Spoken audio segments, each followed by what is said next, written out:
Olá, que bom estarmos aqui no programa Lar e Família juntos para estudar a Palavra de Deus. No programa anterior, nós conversamos sobre a questão do ser ou não ser rico, se ser rico é pecado. Nós vimos que, claro que não, ser rico não é pecado. Na verdade, a Palavra de Deus apresenta o caso de vários patriarcas, heróis da fé, que estão lá na galeria da fé de Hebreus capítulo 11, que foram pessoas riquíssimas. Eu estava pensando inclusive em Noé. Você imagina alguém que teve o poder econômico, financeiro para construir uma arca? Eu creio no relato do dilúvio como sendo real, né? Para construir uma arca para caber representantes das espécies de animais todas. Então deve ter sido um barco enorme. Deus não teria pedido isso para alguém pobre como eu. Então, com certeza, Deus pediu isso para alguém que tinha recursos para realizar o plano de Deus, com a sua vida, cumprir o plano, o propósito de Deus. E é interessante a gente perceber na vida de Noé que tudo quanto ele tinha, ele investiu na arca. Na verdade, ele direcionou a vida da sua família e a vida financeira da sua família. Todos os recursos materiais da sua família foram direcionados para cumprir o plano de Deus, o propósito de Deus para construir a arca. E o livro de Hebreus diz que desta maneira ele salvou a sua casa. Quando você inclui os filhos no serviço de Deus, no trabalho de Deus, para cumprir o plano de Deus, o propósito de Deus, e naquela época o plano de Deus era construir a arca. Então, quando você direciona a sua vida, eu direciono a vida da minha casa, dos meus filhos, envolvo os meus filhos nesse processo e nesse projeto de Deus, de pregação do Evangelho. Não era um pregador também. Então, você não só cumpre o plano de Deus, mas neste processo você está salvando os filhos da corrupção que está no mundo. E a Bíblia diz que Noé entrou com toda a sua família na arca, teve o privilégio de entrar na arca. Ele, a esposa, os filhos e as esposas dos filhos. Você imagina que privilégio! Ele foi o único que passou de uma terra antiga para uma nova terra, logo depois do dilúvio. Tudo quanto ele tinha, ele investiu na pregação e no plano de Deus, no projeto de Deus. Algumas pessoas poderiam dizer: Noé, você é louco, a sua herança, você está jogando tudo fora. Na verdade, Noé enxergava coisas que outros não poderiam discernir. Eu tenho pensado comigo mesmo. Tem pessoas que dizem para cristãos: olha, você devolve o dízimo? Você é louco. Estão fazendo lavagem cerebral em você. Lá na sua igreja, você está sofrendo lavagem cerebral. E eu tenho pensado bastante sobre isso. Realmente, no mundo que nós vivemos, na corrupção que nos rodeia, você pegar do seu suado, a gente diz nosso, né, o nosso suado salarinho, e devolver 10% dízimo e entregar, ou você realmente está louco, ou você está enxergando coisas que outras pessoas não veem. Noé enxergou um outro mundo para onde Deus o estava levando. Deus havia feito promessas para ele. E Noé resolveu viver e incluir a sua família nestas promessas. Este foi o caso de Moisés também. Então, nós vemos que na história dos patriarcas existem muitos que foram fiéis a Deus, consagrados ao Senhor, tementes ao Senhor, sua família era ligada ao Senhor, mas ao mesmo tempo eram pessoas de grandes recursos materiais, como foi o exemplo de Jó. Então, não permita que alguém diga para você que é pecado ser rico. Não é pecado, não é obrigado ser rico. Esse é um outro lado da moeda. Existe gente por aí pregando que a pessoa abençoada por Deus automaticamente será rica. A Bíblia não ensina isso, mas a Bíblia ensina sim que a riqueza é uma bênção de Deus. E nós estamos dentro desta série de programas sobre o Sermão da Montanha. E o texto base, nós estamos estudando outros textos, mas o texto base desses últimos 3 programas tem sido Mateus capítulo 6, verso 24, que diz: ninguém pode servir a 2 senhores.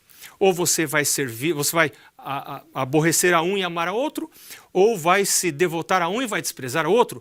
Ninguém pode servir a Deus e às riquezas. Muita gente pensa que com isto Jesus estaria querendo dizer que é pecado ser rico, mas não é isto que Jesus está querendo dizer. E nós estávamos no último programa estudando um texto muito interessante que nós encontramos em Deuteronômio, no livro de Deuteronômio, no capítulo 8. Eu quero convidar você para me acompanhar na leitura desse texto, que nós já lemos do verso 11 ao verso 14. Lembra que Deus diz assim: cuidado, eu vou levar você para uma terra boa, lá vão ter muitas frutas, vai ter abundância de comida, você vai construir boas casas, você vai morar nessas boas casas, você vai aumentar a sua prata. O verso 13 diz do capítulo 8 de Deuteronômio: a sua prata vai aumentar, o seu ouro vai aumentar e vai ser abundante tudo quanto você tem. Quer dizer, Deus estava dizendo que ia dar. Então a riqueza não é do diabo, a riqueza vem de Deus. Para os filhos de Deus, a riqueza vem de Deus. E aí Deus diz assim: mas cuidado, no verso 14, para que o seu coração não se eleve e te esqueças do Senhor teu Deus. O problema é quando a gente se acha. Esse é o problema. O problema não é a riqueza. O problema é quando a gente se acha. Começa a se achar, tipo Nabucodonosor. Estuda lá a história de Nabucodonosor em Daniel, Daniel capítulo 2 e no livro de Daniel. Nabucodonosor construiu Babilônia, uma das maravilhas do mundo daquela época. Ele construiu Babilônia, depois saiu lá fora e ficou olhando. Não é esta Babilônia que eu construí? Meu filho, você não tem nada que não recebeu de Deus. Então não caiu a ficha para Nabucodonosor? Nabucodonosor, você não tem nada que não tenha recebido de Deus. Tudo vem de Deus. Mas Nabucodonosor começou a se achar, e é isso que diz o texto: se elevou o coração de Nabucodonosor, né? Se exaltou, olha, isto aqui é meu, me pertence, esqueceu do doador. Este é o perigo. Quando o meu coração se eleva, eu começo a me achar e me esqueço do Senhor que me tirou, diz o texto aqui, que te tirou da terra do Egito, da casa da servidão, que te conduziu por aquele grande e terrível deserto. Aí ele começa a descrever o deserto, cheio de serpentes, escorpiões, não tinha água, e Deus fez milagre para sair água. Então você não tinha nada, vivia lá na miséria, vivia lá como escravo no Egito, saiu do Egito, e agora Deus sustenta você no deserto com maná. Deus está falando aqui para o povo de Israel: eu dei comida para você, você não tinha o que comer no deserto, eu mandei chover comida do céu, diz Deus. O maná, que era comida que os teus pais não conheciam, para te humilhar, para te provar e afinal te fazer bem. E agora Deus diz uma coisa interessante. Versos 17 e 18, ele diz: não digas, pois, no teu coração. Olha a síndrome de Nabucodonosor, olha lá, olha lá. Não digas, pois, no teu coração: a minha força e o poder do meu braço me adquiriram essas riquezas. Não diga isso. Vem gente visitar a sua casa, olha aqui tudo que eu tenho. Não digas isso, mas nem pense isso. Antes, verso 18, te lembrarás do Senhor teu Deus, porque é Ele que te dá força para adquirires riquezas, para confirmar a sua aliança, que sob juramento prometeu a teus pais, como hoje se vê. Esse texto é precioso para mim. Eu preciso me lembrar do Senhor. Eu preciso lembrar meus filhos do Senhor. Filho, você está lembrando do Senhor? Filho ganhou uma mesadinha. Você dá mesada para os seus filhos? Eu aprendi que é importante dar mesada para os filhos. Não dá muito dinheiro, porque dinheiro na mão, sobrando muito dinheiro, corrompe. Não é bom, isso não é bom. Mas eu aprendi que a gente deve dar uma mesadinha para os filhos, para a gente ensinar os filhos a se lembrarem do Senhor. Como que o meu filho se lembra do Senhor? Devolvendo um dízimo, tendo um plano de oferta, participando do Anjos de Esperança. Por que não? Filho, você recebeu um presentinho, recebeu uma mesadinha da avó, de uma tia, de um tio. Filho, lembre-se, filha, lembre-se do Senhor. Por quê? Porque esse texto diz aqui, porque é Ele que te dá força para adquirires riquezas. Então, riqueza não é algo do diabo. A riqueza vem de Deus.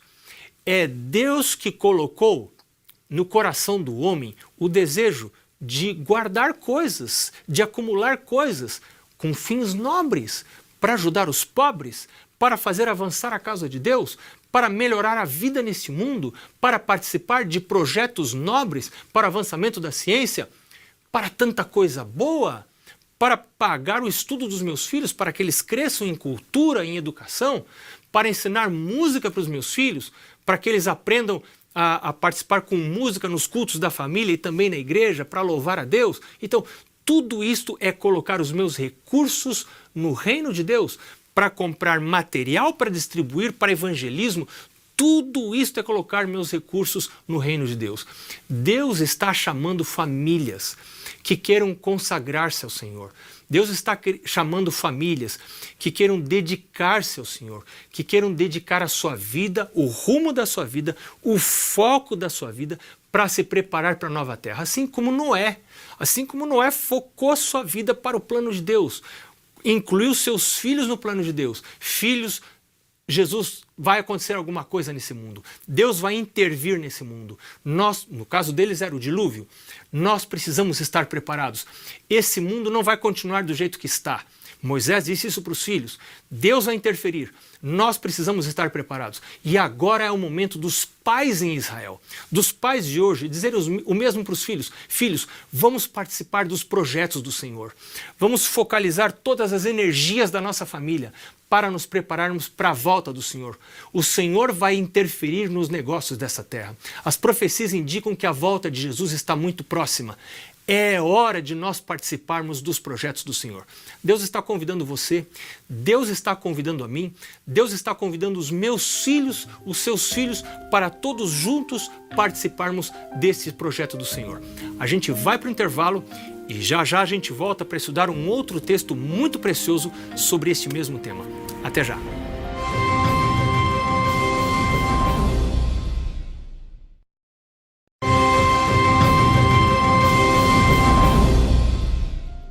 Olá, vamos de volta então para a continuação do estudo da Palavra de Deus. Nós acabamos de estudar Deuteronômio capítulo 8, onde nós vimos aquele texto precioso dizendo: não esqueça do Senhor Deus, porque Ele é que te dá poder para adquirir as riquezas. É tremendo, é terrível o complexo de Nabucodonosor. Quando alguém recebe bênçãos de Deus, mas acaba achando que estas bênçãos foram originadas em si mesmo. Eu consegui, eu acumulei, eu fiz, eu construí. Não te esqueças do Senhor. Um outro texto muito interessante ligado a este conceito está em 1 Timóteo capítulo 6, versos 9 em diante. 1 Timóteo capítulo 6, versos 9 em diante. Você pode me acompanhar aí na sua casa, onde você estiver.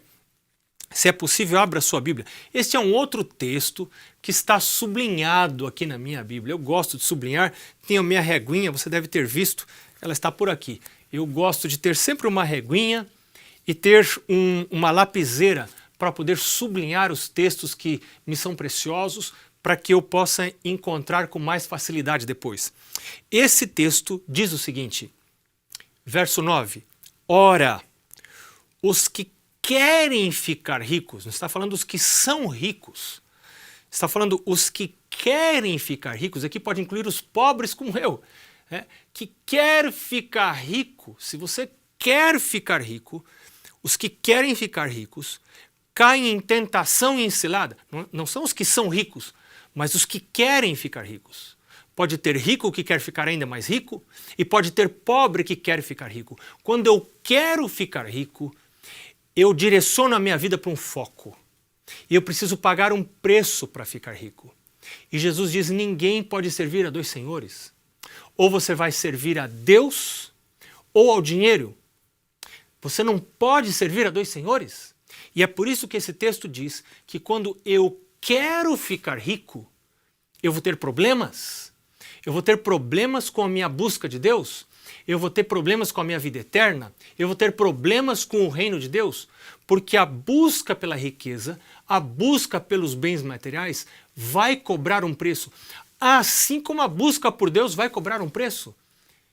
Para buscar a Deus existe um preço a ser pago. Jesus diz, quem quiser vir após mim, tome a sua cruz, negue-se a si mesmo e siga-me. Quem quiser ganhar a vida, perdê-la-á.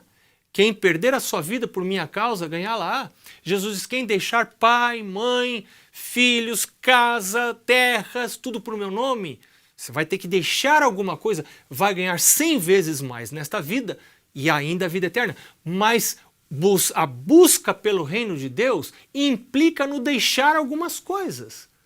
Mas quando você busca o reino de Deus, geralmente você deixa coisas que não fariam bem. Mas quando você busca o reino deste mundo, quando você corre atrás de riquezas, você vai ter que sacrificar coisas nobres, coisas preciosas, preciosas demais para serem sacrificadas.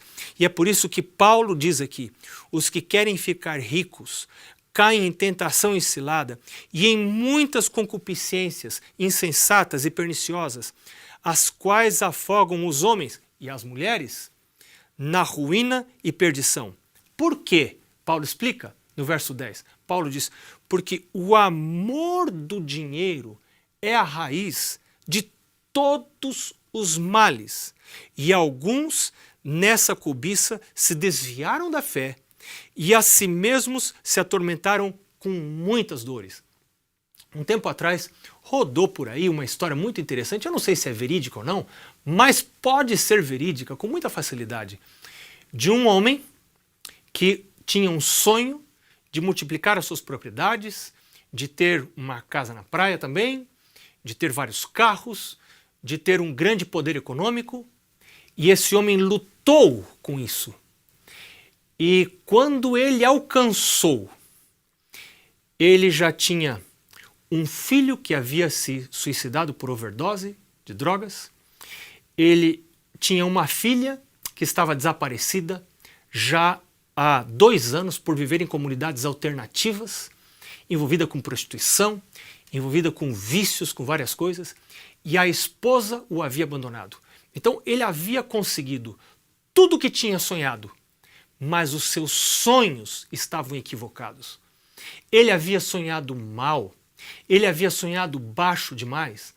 O seu sonho era aqui na terra, seu sonho não foi para cima, seu sonho não foi para a vida eterna, seu sonho não foi para o céu, seu sonho não foi estar perto de Deus, ligado com as coisas de Deus. O seu sonho não foi cumprir os projetos de Deus para a sua vida, e sim cumprir os seus próprios projetos. Que tristeza você acabar a vida acumulando coisas, guardando coisas, e aí já não ter mais como gastar, nem com quem gastar tudo que você acumulou, tudo que você guardou, tudo que você manteve por você mesmo. Paulo diz aqui, no verso 10, diz 1 Timóteo, primeira epístola a Timóteo, no verso 10 do capítulo 6, porque o amor ao dinheiro, não é o dinheiro que faz mal. Olha, dinheiro é coisa boa. Com dinheiro a gente compra comida. Com dinheiro a gente trata os filhos quando ficam doentes. Com dinheiro a gente envia os filhos para a escola.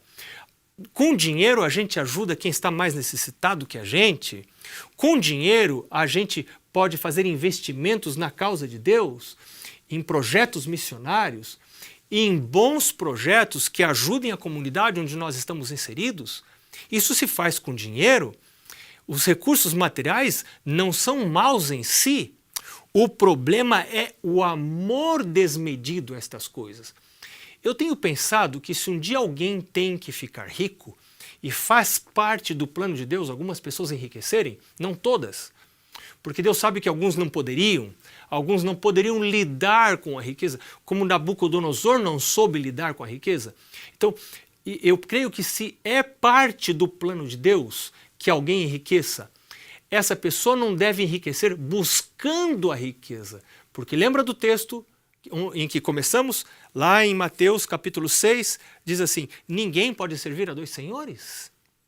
Porque ou há de aborrecer-se de um e amar ao outro, ou se devotará a um e desprezará ao outro. Não podeis servir a Deus e as riquezas. Então eu tenho que escolher qual é o foco da minha vida. Mas quando o foco da minha vida é buscar ao Senhor, é viver tranquilamente na presença do Senhor, é adotar um estilo de vida simples, sem ostentação, sem complicação, sem luxos. Pode ter conforto, mas eu adoto esse estilo de vida para honrar ao meu Senhor. Então, e ajudo os pobres, e envolvo meus filhos nestas obras de misericórdia, nessa visão de mundo que é estar sempre vivendo para ajudar, não vivendo para acumular, vivendo para espalhar, mas espalhar da maneira correta, ajudar o próximo, ajudar a causa de Deus. Então, se cumpre o plano de Deus na minha vida, e Deus pode, se é plano dele, me enriquecer, ele pode me enriquecer sem que a minha vida eterna, sem que a minha salvação corra risco. Porque o amor desmedido ao dinheiro, o apego às coisas desta terra, pode colocar em risco a minha vida eterna. E agora Paulo diz para Timóteo, no verso 11, tu, porém, ó homem de Deus, foge destas coisas. Antes, segue a justiça, a piedade, a fé, o amor, a constância, a mansidão. E aí ele diz no verso 12, combate o bom combate da fé, toma posse da vida eterna para a qual também foste chamado, que fizeste boa confissão. E aí Paulo dá outros conselhos para Timóteo, e alguns versos adiante, Paulo manda através de Timóteo uma mensagem para os ricos. E agora Paulo diz para os ricos, essa mensagem não é para mim, com certeza, mas essa mensagem é para os ricos. E Paulo diz assim, porque não é pecado ser rico. Paulo diz, exorta os ricos do presente século, que não sejam orgulhosos, nem depositem a sua esperança na instabilidade da riqueza. Eu tenho conhecido pessoas consagradas ao Senhor, tementes ao Senhor, a quem Deus concedeu abundância de recursos materiais.